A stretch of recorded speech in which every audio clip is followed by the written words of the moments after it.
মোৰ নাম চৈত্যসিং মুছাহাৰী। মই চিমেণ্ট চাপৰিৰ এজন বাসিন্দা হয়। হয়, যোৱা MLA ইলেকশ্যনত জোনাই ৮০ নং সমষ্টিত আমি কংগ্ৰেছ পাৰ্টিৰ কেণ্ডিডেট ৰাজু মেধক তেখেতক আমি 4খন গাড়ী ভাড়াকে দিয়া হৈছিলে। তাৰপিছত আমি যিহেতু 4টা গাড়ীৰ আজিলৈকে ভাড়াটো সম্পূৰ্ণকৈ পোৱা হোৱা নাই। তাৰপিছত আমাৰ যিটো গাড়ীৰ ভাঙি চিঙি ক্ষতিকৰণ হোৱা তাৰ আমি গাড়ীৰ বনাই দিয়া ব্যৱস্থাটো পোৱা নাই। কেইটা ভাড়া দিছিলে? হয়, এনেকা আমাৰ 4খন গাড়ী দিয়াত আমাৰ 2খন গাড়ী চিচা আৰু কিছুমান দৰ্জা আৰু পিছপিনে ডেমেজ হৈছে। যিহেতু আমাৰ ডেমেজ হোৱা গাড়ীটো আজিলৈকে গ্ৰেছতে আছে। মানে কিমান টকা পাব থাকে?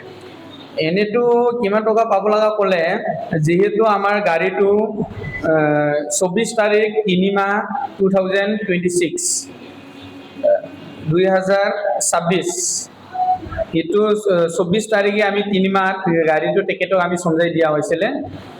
যেহেতু গাড়ীটো তেখেতে 1 মাহৰ মাত্ৰ আমাক পেমেণ্টটো দিয়া হ'ল। তাৰপিছত যিহেতু কোলাজানত কি ক্ষেত্ৰত তেখেতৰ কেম্পিং সময়ত কিবা এটা দুৰ্ঘটনাত তেনেকাই ভাঙা চিঙা হৈছে, সেইটো গতিকেলৈ আমি ইমান ভালকে নাজানো। তথাও আমি নিউজৰ যোগেদি গম পাইছোঁ, দেখিছে। সেইবাবে আমি তেখেতক ৰাজু মেধকক মই বাৰম্বাৰ অনুৰোধ কৰিছিলোঁ যেন আমাৰ যিমানখিনি গাড়ী ভাঙি পিনি ক্ষতিকৰণ হোৱা তাৰ গাড়ীটো বনাই মেলি আমাৰ হাতত চমজাই দিবৰ কাৰণে মই তেখেতক জনাইছিলোঁ। তাৰপিছত মই অসমীয়া ভাষা দি মই চিঠিখনো তেখেতক লিখি পঠোৱা হৈছিলে এখন, আৰু লগতে ইংলিছ শব্দৰো মই এখন চিঠি লিখি পিনি পঠোৱা হৈছিলে।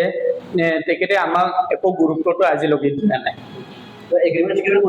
হয়, এগ্ৰিমেণ্টটো তেনেকা আমি যিদিনা তেখেতক গাড়ীটো চমজাই দিয়া হৈছিলে, আমি তেনেকা ভিডিঅ' এটা ফুটেজ আমি ৰাখিছোঁ, আৰু লগতে তাৰ লগত আৰু তাৰ কিছুমান কৰ্মচাৰীয়ে তাৰে কংগ্ৰেছ পাৰ্টিৰে যোন ব্যক্তিয়ে আমাক তাৰ লগত লিংকটো লগাই দিছিলে, এভৰিথিং ইণ্টৰ ৰেকৰ্ডটো আমাৰ ওচৰত আছে। সেইটোৱে মানে কাৰণ। কি কৈছে? হিচাপে এইটোৱে আমাৰ লগত গাড়ীটো ইণ্টক চমজাই দিয়াৰ ভিডিঅ' ৰেকৰ্ডটো আছে। তাৰপিছত ইণ্টৰ লগত যিটো আলোচনা কৰা ৰেকৰ্ডিংটো আছে, আৰু লগতে যিমানখিনি তাৰ লগত আমি পইচাৰ বিষয়ে আলোচনা কৰা এভৰিথিং মোৰ লগত ৰেকৰ্ডিংটো আছে। মই এইটোৱে বিচাৰিছোঁ যেন তেখেতে আমাৰ গাড়ীৰ ভাড়াটো দিব লাগে আৰু গাড়ীটো বনাই দিব লাগে, নহ'লে আমি চৰকাৰৰ পৰা সহায়টো বিচাৰিম। কিয়নো ক'লে আজি সময়ত আমি এজন ড্ৰাইভাৰ হিচাপে আমি যিকোনো ব্যক্তিক গাড়ী ভাড়াটো দিয়ে, যদি আমি কাৰোবাৰ পৰা যদি গাড়ী ভাড়াটো দি পিনি গাড়ী ভাড়া যদি পইচাটো নাপায়, গাড়ী ভাঙা যদি প্ৰতিটো আমাক যদি বনাই দিয়ে, আমি এজন ড্ৰাইভাৰ হিচাপে এজন গাড়ী মালিকে কেনেদৰে চলিব?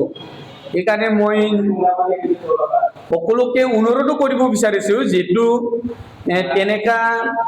যিটো মানে মিছা কথা কৈ পিনি লোকক ফ্ৰড বুলি ক'ব লাগিব। যিহেতু তেখেতে ইমান মানে কথা দি আমাক মিছা কথা কৈছে, তেনেকা মানুহ আহি থকা সময়ত কোনো ব্যক্তিয়ে যেন তেখেতক সমাধান নিদিয়ে, সেইটো মই স্পষ্টকৈ কৈ দিছোঁ। মই মাত্ৰ বুলি নহয়,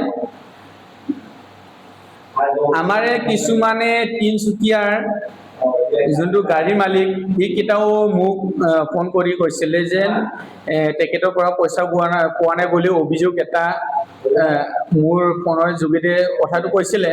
সেইবাবে মই আপোনালোকৰ প্ৰেছ মিডিয়াৰ যোগেদি মই এইটো ইনফৰমেশ্যনটো আপোনালোকক দিব লগা হৈছে। হয়, এইটো আমি ধেমাজি জিলা হিচাপে মটৰ শ্ৰমিক ফেডাৰেশ্যনে আমি অল অসম মটৰ শ্ৰমিক ফেডাৰেশ্যনত এটা জাননী এজাহাৰ হিচাপে ড্ৰাইভাৰ সন্থাক দি পিনি আমি নিশ্চয় তাৰ বিৰোধী আমি অভিযোগ মানে দাবী উত্থাপন কৰিবলৈ আমি দাবী জনাম।